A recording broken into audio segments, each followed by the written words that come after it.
మీనాక్షి ఎక్కడుంది? మడిలో ఉందా? ఎక్కడ?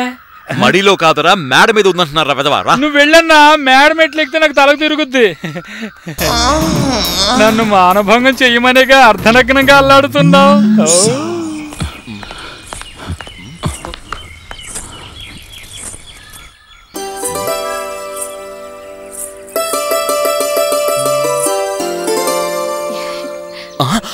ఓరి దేవుడా, నా షర్టు వేసుకుంది.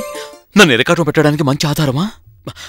ఏవే, నా షర్టు ఆ రోజు దొంగిలించుకొచ్చింది నువ్వే కదా, ఎందుకు తీసుకొచ్చావు? నాకు ఇష్టం అనిపించింది. ఏయ్, వేషాల వేయకు, లాగి ఒకటి ఇచ్చానంటే ముందు తీవే షర్టు. నా మనసుకు నచ్చింది. నీ మనసుకి ఏదైనా నచ్చితే వెళ్ళి బెడ్రూమ్ లో చెప్పుకో. చెప్పాల్సిన వారితో నేను చెప్పేశాను. ఇంకా బెడ్రూమ్ లో చెప్పడానికి కూడా నేను రెడీగా ఉన్నాను. నా సంగతి నీకు ఇంకా సరిగ్గా తెలియదు అనుకుంటాను.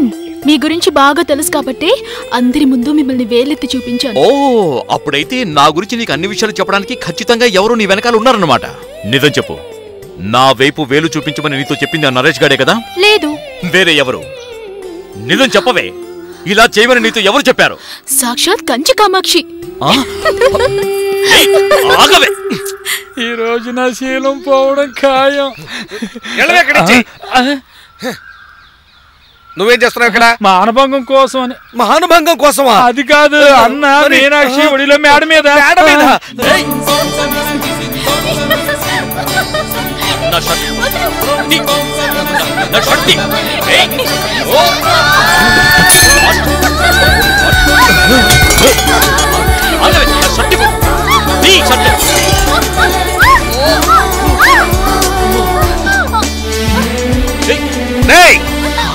దుర్మార్గుడా! సార్, నా షర్టు తీసుకుందాను. షర్టు తీసుకుంటే లోపల నేను వచ్చేసాను అన్నమాట. నేను వచ్చిన పని అది కాదు సార్. చెప్పక్కర్లేదు, నాకంతా తెలుసు. ఈ అమ్మాయి ఎవరో నాకు తెలియదు, ఇంతవరకు ఎప్పుడు చూడలేదు అని చెప్పి బయట ఒకరిని కాపలా నిలబెట్టి లోపల దీంతో ముద్దాడుతున్నావా? మా కుటుంబ గౌరవాన్ని నాశనం చేసావు కదా. నువ్వు ఉండగానే ఘోరం జరుగుతుందా? అసలు ఏం జరిగింది? తాళి కట్టక ముందే దీనికి సీమంతం అయ్యేలాగుంది. దానికి ఏర్పాట్లు బాగా చేస్తున్నారు వీళ్ళిద్దరూ. అయ్యో భగవంతుడా, సమయానికి రాకపోయినట్టుంటే ఇక్కడ అంతా అయిపోయేది తెలుసా? అబ్బే, మీరు అనుకున్నట్టుగా ఇక్కడ అసలు ఏమీ జరగలేదు. అయితే మంచం మీద పడుకొని అమ్మాయి చొక్కా కుడుతున్నావా? నాకు తెలియకుండానే దొంగలించుకుని తీసుకొచ్చిన నా షర్టును తిరిగి తీసుకుందాను వచ్చాను. కాలికి చెంబు తగిలి తను బెడ్ మీద పడింది అంతే. అందరి ముందు తను ఆ రోజు చెప్పింది తనే అల్లుకున్న ఓ పెద్ద కట్టు కదా, అంతే తప్ప మా ఇద్దరి మధ్య ఎటువంటి సంబంధం లేదు. నా షర్టు కావాలంటే కొరికి తినేసాయి.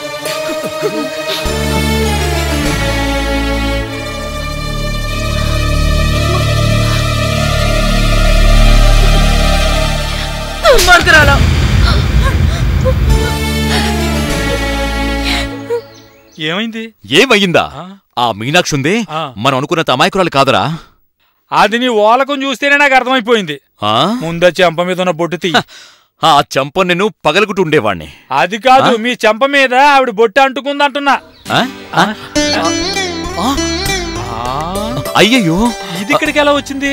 అదే ఆ మంచం మీద పడిపోయినప్పుడు అంటుకుపోయి ఉంటుంది. మంచం దాకా వెళ్ళిందా? భగవంతుడా, అమ్మాయి చెప్పిందంతా నిజమే అనుకుంటా. ఇంకా నీ మాట అది కాదురా, నిజానికి నా షర్టును దొంగిలించింది తనే. తను వేసుకున్న షర్టును తీసుకుందామని నేను ప్రయత్నించాను, అప్పుడు అడ్డుకుపోయి ఉంటుంది. నువ్వురా. దేవుడా, నేను ఎవరు మాట నమ్మాలి? ఎవరు ఎవరి వల్ల పడ్డారు అనేది ముఖ్యం కాదు, ఎవరొకరు పడ్డారు కదా, మ్యాటర్ సెటిల్ చేయాలి. నేను చెప్పేది ఏమిటంటే, అందమైన ఈ కాంచీపురం మీనాక్షికి అర్జున్ రాజుకి పెళ్లి చేయడంలో తప్పేలేదు.